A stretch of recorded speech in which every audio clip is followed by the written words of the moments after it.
Reglamento de inteligencia artificial, lo que debes saber para no caer en sanciones. El 2 de febrero de 2025 ya entraron en vigor algunas prohibiciones o las actividades prohibidas del Reglamento de inteligencia artificial, que irá entrando paulatinamente en vigor hasta agosto de 2026.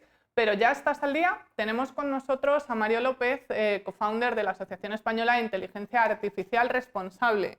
Bienvenido, Mario. Muchas gracias por estar con nosotros. Gracias a vosotros por la invitación. Muchas gracias. Cuéntanos, desde tu opinión y tu experiencia, qué retos o qué desafíos están enfrentando actualmente las empresas, bueno, para implementar también, ¿no?, y tener en cuenta toda la regulación del reglamento. Pues la verdad es que no sabría ni por dónde empezar, así que voy a empezar por un mensaje positivo. Aprovechando lo que comentabas, todavía hay tiempo. Queda tiempo antes de que entre en vigor pues, lo que es todo el reglamento, todas las regulaciones y requerimientos que habrá que cumplir. Así que hay tiempo para prepararse. Lo que tampoco conviene dormirse recomendaría a cualquier organización que se está planteando incorporar este tipo de tecnologías en sus productos o servicios, en primer lugar, que busque un buen abogado, un buen especialista en el tema, porque es complicado, no es solo el reglamento, como sabes, hay todo un ecosistema regulatorio alrededor de lo que son las empresas o el sector digital, que hay que conocer, que hay que tener en cuenta. Y dicho esto, pues los principales retos para muchos es, en primer lugar, determinar si lo que tienen entre manos es inteligencia artificial o no. La definición del reglamento es una definición amplia, fue corregida para alinearla con la definición de la OCDE y bueno, da cabida a muchas cosas que en apariencia no son inteligentes. Así que bien, por eso vuelvo a insistir, conviene estar bien asesorado. ¿Qué riesgos, precisamente si no están bien asesorados o hay algún error, qué riesgos pueden incurrir, sobre todo muchas startups que tienen proyectos de innovación, de inteligencia artificial o empresas que implementen inteligencia artificial si no cumplen con la regulación? Bueno, o sea, multas, ya sabes, es decir, esto es la ley. Esto, alguna vez cuando he hablado con algún emprendedor, con algún empresario de sectores a lo mejor más tradicionales, pues tengo que explicarles que esto es la ley como es la ley de regulación del mercado laboral o como cualquier otra ley, como la ley del IVA. Entonces esto hay que cumplirlo, hay que conocerlo, hay que entenderlo y hay que cumplirlo. Y si no lo cumples, pues tienes multas. Y además las sanciones son especialmente importantes, es decir, porque estamos hablando de que las multas pueden llegar al 7% de tu facturación. Es una barbaridad. Vuelvo a decir, pero que no cunda el pánico, o sea, no tiene por qué ocurrir. El problema, como digo, es que hay muchas cosas que no parecen inteligentes y hay aplicaciones que desde una perspectiva, digamos, una perspectiva lega del que no conoce bien el marco regulatorio, pues pudieran parecer inocentes, pero dependiendo de dónde estás en la cadena de valor, o sea, si eres un proveedor o simplemente despliegas incorporando en tu producto o servicio o estás importando algo, pues las responsabilidades que adquieres y las obligaciones son distintas y dependiendo del uso pretendido del sistema, o sea, en tu producto o servicio y del contexto en el que se vaya a utilizar, esas obligaciones también cambian. Así que hay que conocerlo. Hay toda una serie de prácticas que están prohibidas de saque. Esto es relativamente fácil de determinar. Hay exclusiones. Pues, por ejemplo, si alguien está en una fase de investigación y desarrollo, diseñando, desarrollando, entrenando, testando modelos, queda excluido temporalmente de la aplicación, del ámbito de aplicación del reglamento. O, por ejemplo, si alguien está construyendo algo para uso personal particular, sin ánimo de lucro, pues bien. En general, la principal recomendación que le haría es, si lo que quiera que sea el uso que quieran darle a la inteligencia artificial toca al cliente, O sea, en algún momento va a llegar al mercado, pues ahí es cuando tienen que empezar a preocuparse por hacer las cosas bien. ¿Mm? Pues, bueno, muy claro esto, ¿no? Pero yo creo que aquí lo que nos preocupa, y sobre todo yo creo que le preocupa también a la audiencia, a las empresas que están implementando, desarrollando esto, es entender realmente todo, porque no solo es el reglamento, es No que es solo llevamos unos reglamento. meses que entre directrices, nuevas regulaciones, orientaciones, entonces, ¿cómo se consigue tener claridad o coordinar entre todas las instituciones que están, porque esto afecta tanto a la Agencia Española de Protección de Datos, va a afectar, por supuesto, a la Agencia de Inteligencia Artificial, Bien. la Comisión Europea, o sea, que como... Sí, vale.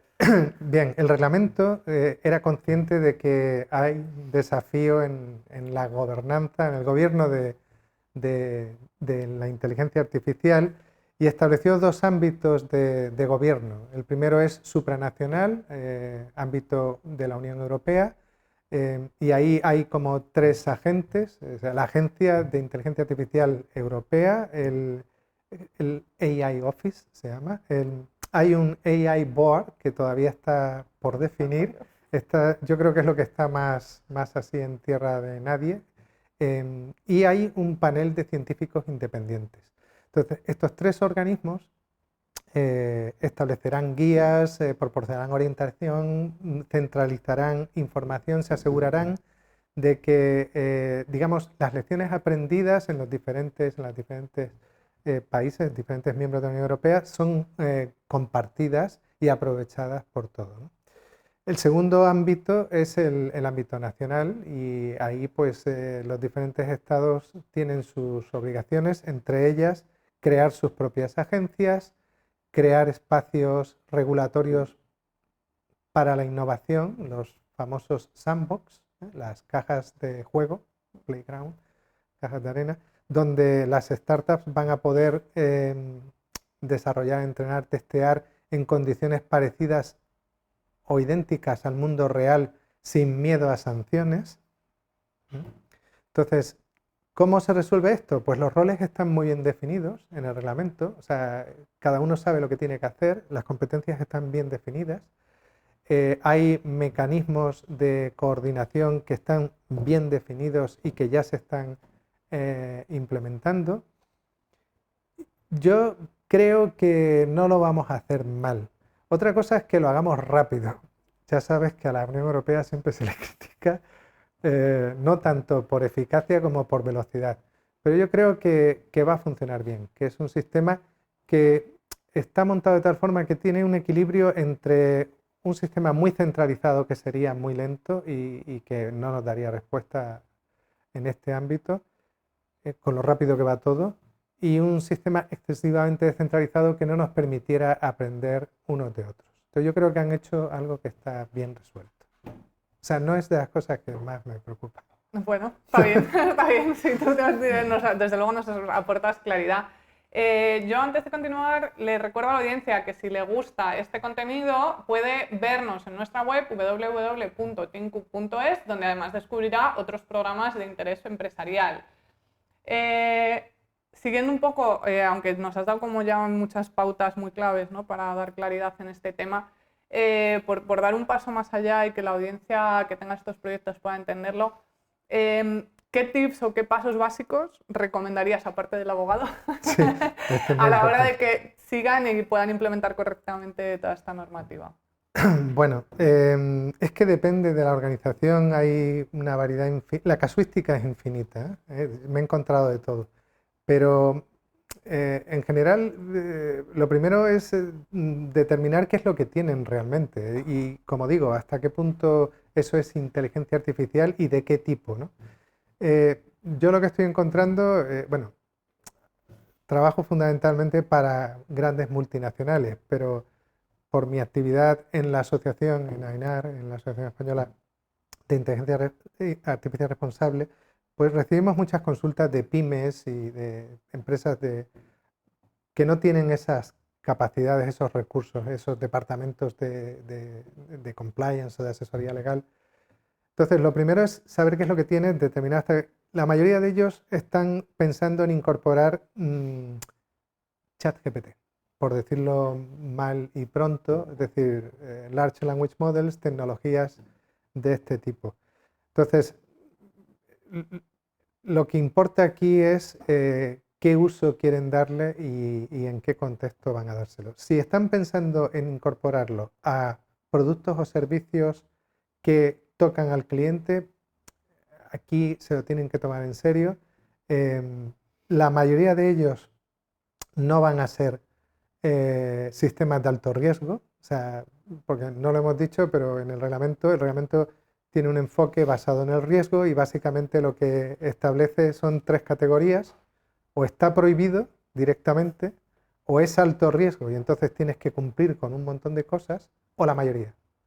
El resto, la mayoría, no son de alto riesgo y se tienen que preocupar sobre todo de temas de transparencia, seguir una serie de buenas prácticas que se publicarán, se recogerán en códigos voluntarios, en teoría, códigos de buena conducta, códigos de buenas prácticas. En mayo deberíamos tener ya un código para este tipo de sistemas, debería estar ya aprobado. Entonces, si lo que van a hacer es este tipo de cosas, si van a tocar al cliente, se tienen que preocupar por requisitos de transparencia y requisitos de, en general, respeto o protección de los derechos de propiedad intelectual, este tipo de cosas. Si lo van a usar internamente, pues depende de para qué. Es decir, si quieren hacer un perfilado de empleados o medir, tomar el pulso al sentimiento de la plantilla, ese tipo de cosas mal, porque son prácticas de alto riesgo. Pero si quieren utilizarlo, pues por ejemplo, para agilizar el trabajo administrativo, facilitar las tareas más mecánicas, más repetitivas, pues desde un análisis de, pues por ejemplo, de un Excel, en el que tengas una serie de cuentas y tal, pues este tipo de cosas no van a suponer ningún problema. Mi recomendación es que como mínimo partan de las obligaciones de transparencia y que conozcan los códigos de buenas prácticas. Este tipo de cosas. Y una última pregunta que es más de tu opinión, ¿no? Porque se ha criticado también un poco que con lo rápido que avanza la inteligencia artificial, de aquí a que entre en vigor el reglamento completamente, igual ya está obsoleto. ¿Tú qué piensas de este tema? Yo creo que no, porque el reglamento, yo creo que acertaron en algunas cosas, ¿no? Bueno, en más de una. La primera cosa en la que acertaron es que se centraron en los usos y los contextos de uso de los sistemas de inteligencia artificial, se centraron en eso y no en la tecnología. Como le gusta decir a algunos, el reglamento es agnóstico a la tecnología. Y esto ha sido un acierto porque los requerimientos van a seguir siendo de aplicación hasta donde podamos vislumbrar en el futuro más inmediato e incluso más allá. Y esos requerimientos lo que tratan de hacer es proteger la salud, la seguridad y los derechos fundamentales de los ciudadanos europeos. Eso no va a cambiar. Lo que van a intentar es protegernos de un uso malintencionado, por ejemplo, para manipular nuestro comportamiento, injerencia en procesos electorales, ¿no? Manipulación del mercado. O sea, este tipo de cosas son las que se van a tratar de impedir, ¿no? Entonces, el reglamento se centra en eso y no en la tecnología.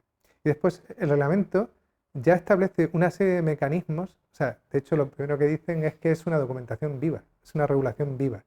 Y hay mecanismos que van a permitir mantenerla actualizada y avanzar con rapidez. Por ejemplo, la Comisión Europea, por actos delegados, puede modificar los anexos en los que se recogen los casos de usos y situaciones en las que un sistema está prohibido o un sistema de alto riesgo. Eso se puede modificar en cualquier momento.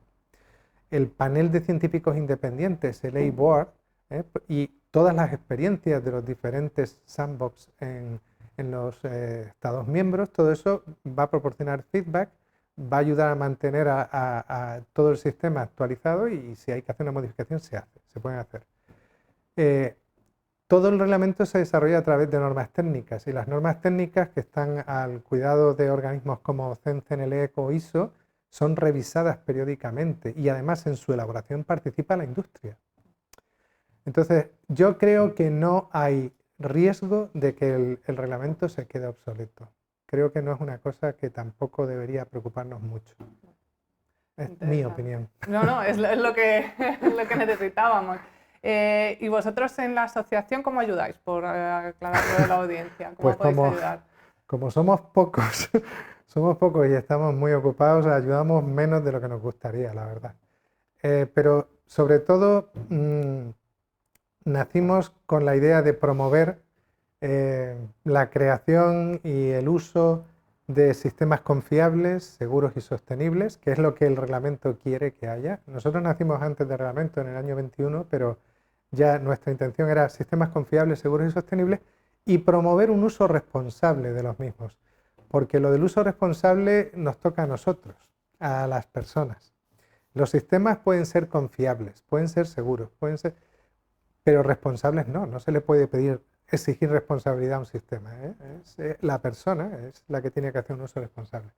Entonces, trabajamos por un lado haciendo de puente entre los requerimientos legislativos y, si quieres, códigos éticos y deontológicos y de conducta con las soluciones técnicas o tecnológicas, ¿eh? Y ahí es donde, personalmente, donde me encuentro yo y donde desarrollo mi actividad profesional, tratar de dar una respuesta técnica a un requerimiento regulatorio, ¿no?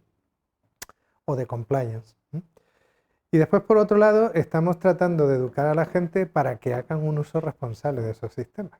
Muy necesario, Sí. Muy necesarias las dos cosas. Sí. Pues muchas gracias por estar con nosotros, Mario, y por explicárnoslo con tanta claridad.